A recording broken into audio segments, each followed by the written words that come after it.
ভাবুন, একটা ছেলে তার বাবাকে এতটাই ভালোবাসে যে সেই ভালোবাসা ধীরে ধীরে এক ভয়ঙ্কর অবসেশনে পরিণত হয়। আর সেই অবসেশন থেকেই জন্ম নেয় এমন একজন মানুষ যে ভালোবাসার জন্য পুরো পৃথিবীর বিরুদ্ধে দাঁড়াতে পারে।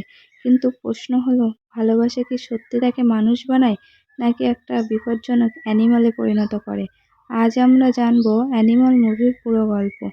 গল্পের শুরু হয় রণবিজয় সিং নামে একজন ছেলেকে নিয়ে। ছোট থেকেই সে তার বাবাকে ভীষণ ভালোবাসে। তার বাবা বলবীর সিং একজন খুব বড় এবং প্রভাবশালী ব্যবসায়ী। কিন্তু সমস্যা হলো, বলবীর সবসময় তার কাজ নিয়ে এত ব্যস্ত থাকে যে সে নিজের ছেলেকে সময় দিতে পারে না। রণবিজয় সবসময় চায় তার বাবার কাছ থেকে একটু ভালোবাসা, কিন্তু সে কখনো পায় না। এই অভাবই ধীরে ধীরে তার ভিতরে একটা রাগ ও অবসেশন তৈরি করে। রণবিজয় বড় হওয়ার সঙ্গে সঙ্গে তার বাবার প্রতি ভালোবাসা আরও বাড়তে থাকে। কিন্তু সেই ভালোবাসা প্রকাশ খুবই অদ্ভুত। যদি কেউ তার বাবার বিরুদ্ধে কিছু বলে তাহলে রণবিজয় ভয়ঙ্কর রেগে যায়। একদিন স্কুলে এমনই একটি ঘটনা ঘটে, কেউ তার বাবাকে নিয়ে খারাপ কথা বলেছিল। রণবিজয় এতটাই রেগে যায় যে সে সেই ছেলেটিকে মারধর করে ফেলে। আর তার এই আচরণ দেখে সবাই অবাক হয়ে যায়। বড় হবার পর রণবিজয় এক মেয়ের প্রেমে পড়ে। মেয়েটির নাম গীতাঞ্জলি। গীতাঞ্জলি প্রথমে রণবিজয়ের এই অদ্ভুত আচরণে একটু ভয় পায়, কিন্তু ধীরে ধীরে সে বুঝতে পারে রণবিজয়ের ভিতর অনেক কষ্ট লুকিয়ে আছে। তারা দুজনা বিয়ে করে ফেলে এবং বিদেশে চলে যায়।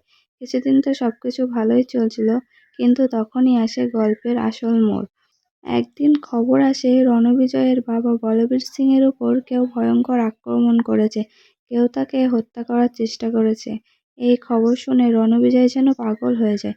সে তৎক্ষণাৎ ভারতে ফিরে আসে। তার মাথায় তখন একটাই চিন্তা, কে তার বাবার উপর হামলা করেছে।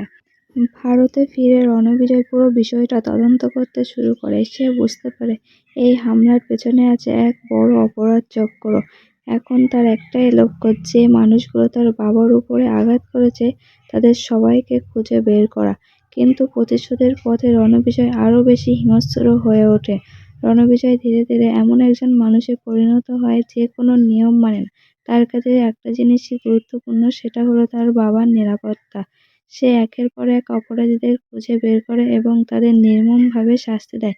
এই সময় আমরা বুঝতে পারি সে আর আগের মতো সাধারণ মানুষ নেই, সে সত্যি একটি অ্যানিমালে পরিণত হয়েছে। অনেক খোঁজার পর রণবিজয় জানতে পারে এই পুরো আক্রমণের পেছনে আছে এক রহস্যময় মানুষ, যার নাম আবরার। আবরার একজন অত্যন্ত বিপজ্জনক অপরাধী। তার সঙ্গে রণবিজয়ের একটি পুরনো পারিবারিক শত্রুতা রয়েছে। এই শত্রুতার কারণে সে বলবীর সিংকে হত্যা করার চেষ্টা করেছিল। শেষে আসে সেই মুহূর্ত যখন রণবিজয় আর আবরার মুখোমুখি হয়। দুজনেই ভয়ঙ্কর শক্তিশালী এবং দুজনের রাগই সীমাহীন। তাদের লড়াই খুব হিংস্র এবং তীব্র। এই লড়াইয়ে রণবিজয় প্রায় মৃত্যুর মুখে চলে যায়, কিন্তু শেষ পর্যন্ত সে আবরারকে পরাজিত করতে সক্ষম হয়। সবকিছু শেষ হওয়ার পর রণবিজয় ভাবে এবার হয়তো সে তার বাবার ভালোবাসা পাবে, কিন্তু বাস্তবতা আবারও তাকে আঘাত করে। তার বাবা এখনো আগের মতোই দূরে দূরে থাকে। রণবিজয় বুঝতে পারে যে যার ভালোবাসা পাওয়ার জন্য সে এত কিছু করলো, সেই মানুষটা কখনো তাকে সত্যিকারের বুঝতে পারেনি।